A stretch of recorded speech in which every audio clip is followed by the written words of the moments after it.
Good evening. I'm John Batchelor. This is the John Batchelor Show. My colleague and co-host Mary Kissel of the Wall Street Journal editorial board and the host of Opinion Journal joins, and we turn immediately to three stories Mary very carefully explicated this week at WSJ.com, and you can see the video of this, but this is a reprise on the basis of my viewing the videos with questions to ask of the person who asked the questions. Mary, a very good evening to you. Good evening, John. We begin with Uber. Uber is a success because it has challenged the understanding that taxi commissions, the highly regulated and extremely remunerative parts of municipal governance across the nation, probably across the world, no longer control transportation for people who want to hire a car. Uber has crashed into the problem. And the wonderful irony of this last week is that the man most given credit for electing the President of the United States in 2008 and re-electing him in 2012, David Plouffe, I hope I say that correctly.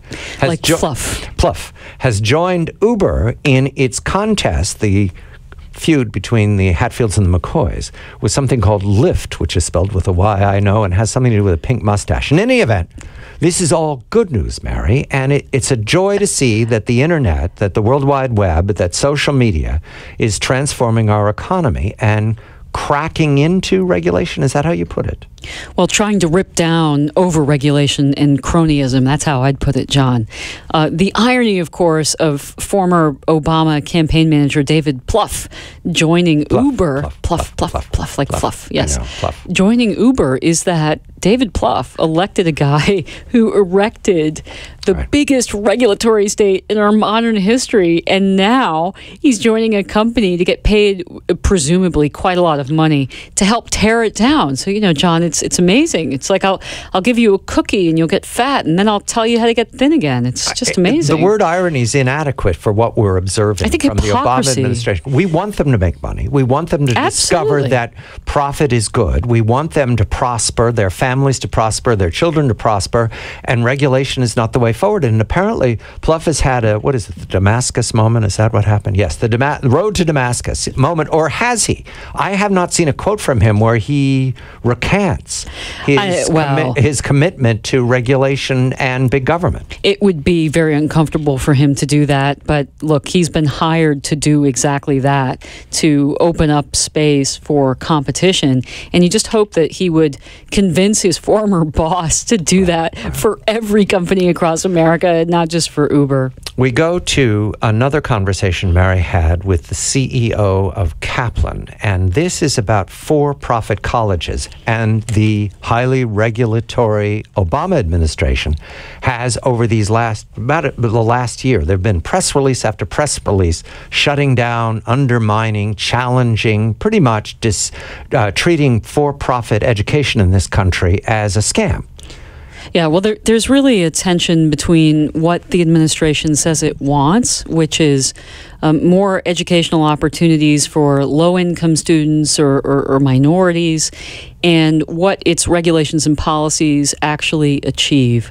So in this case, Kaplan CEO Tom Leppert came on the show today and talked about a new regulation that the Department of Education is putting out, where they want to measure how much debt students have when they leave colleges, but not every college, just the colleges that they don't like, for-profit colleges.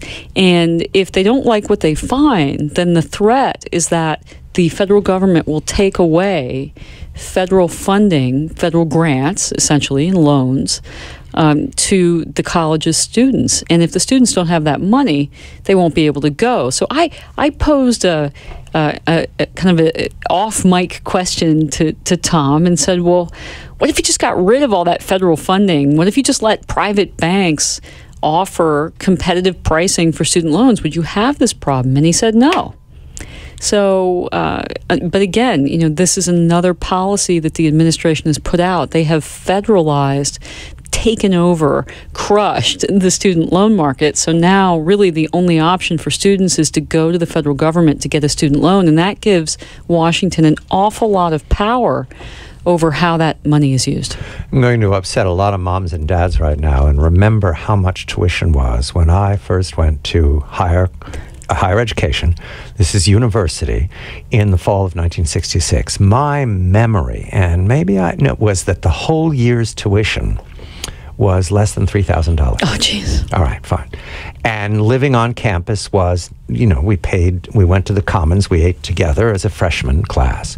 All right, now, since then, where I was at Princeton University, I've watched this. It's gone to about $30,000, somewhere in that zone, 22 to 30, depending on when you add everything. That tenfold multiplier. I've not seen information that points out to where that tenfold went, but I know at the same time the federal government and the state governments and all government got much more involved in the process of making loans. Well, John, I'll connect the dots here. If the federal government takes over the student loan market and as a populist measure says to students, oh, hey, we'll give you really cheap loans, students then say, great, and they take out a lot of loans. Right. And then the universities turn around and say, gosh, I have a lot of students that are getting a lot of cheap money.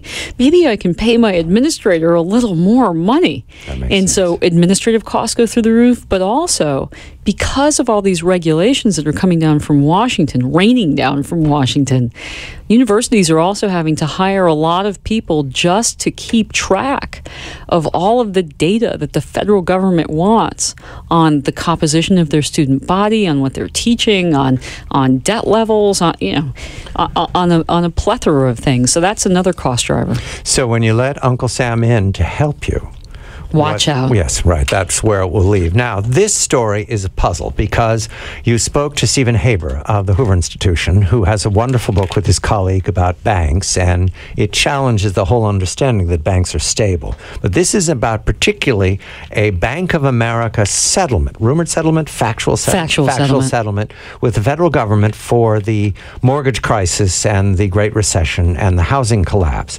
And the word shakedown was used somewhere in your conversation, Mary. Explain. Well, again, just to return to the theme, right. The federal government says that it wants to hold people accountable for the financial crisis, but they're not suing or holding to account the people responsible for it, who were, as it happens, in the federal government, telling Fannie Mae and Freddie Mac to go back loans to people who couldn't afford them. Instead, they're looking at the banks, and they're saying to banks like Bank of America, pay up.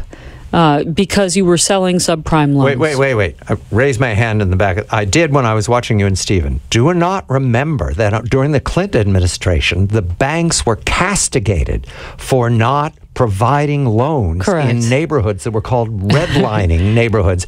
And the banks were trotted out and blamed and pointed to. I remember this happening in the election of 96. Didn't that happen? Oh, absolutely. And you would be shocked, John, if you talked to local bankers about the requirements that they have if they want to open up a new branch. It's not like opening up a new grocery store. You have to jump through all of these hoops. And once you decide to open up somewhere, then you open yourself up to all this legal liability. But that's beside the point. Let's set that aside.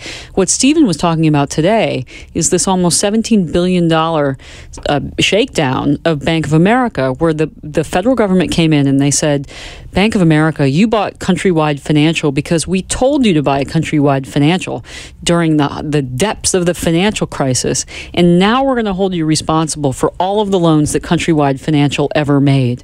When I asked Stephen, well, who was harmed here?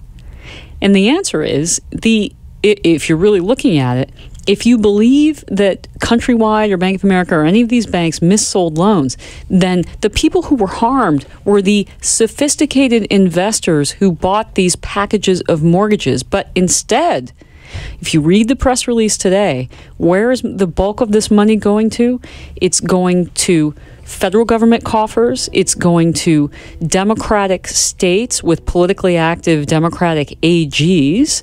And it's going to homeowners who took bad bets on homes. They took out mortgages for homes that they couldn't afford. So work that one out.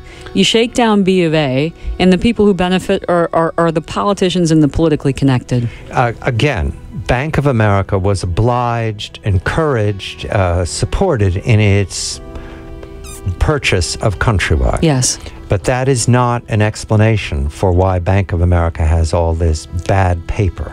That doesn't explain anything to the federal government. So Bank of America is going to be blamed as if it did it itself. Bank of America is being used as a political tool so that Democrats can stand up before November and say, see, we punished the bankers.